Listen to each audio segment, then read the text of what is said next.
So, but the habits you develop, and I go back, the other thing is have the right heroes. I mean, I've always been lucky in that respect. And if the people you look up to are going to form your vision of what the world, how you want to be in later life.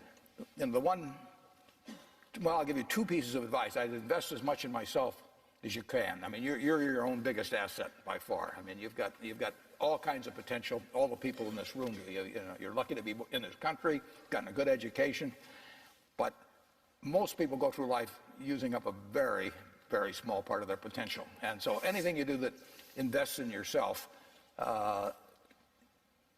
that's the best investment you can possibly make. And then I would follow my passion. I mean, whatever turns you on.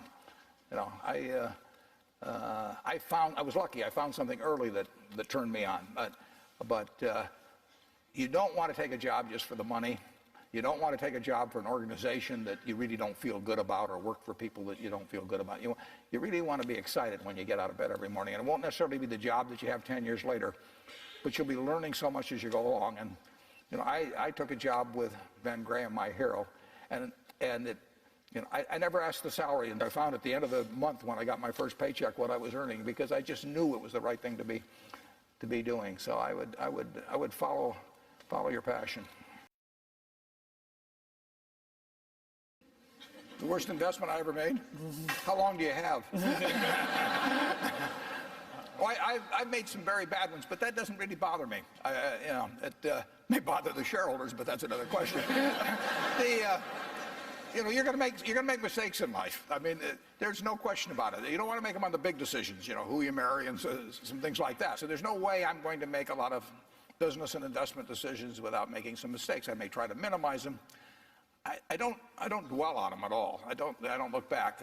The biggest mistakes are the ones that actually don't show up. They're the mistakes of omission rather than commission. We've never lost that much money on any one investment, but it's the things that I knew enough to do that I didn't do. We have missed profits of as much as maybe $10 billion in things that I knew enough to do and I didn't do. Now, the fact I didn't buy Microsoft way back is not a foregone opportunity, because I didn't know enough to make that decision.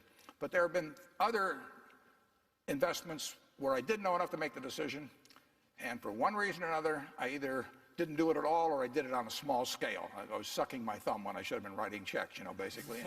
And those don't show up. There's no place where it shows missed opportunities, but I've missed some big ones. The triumphs in life are partly triumphs because you know that everything isn't going to be a triumph.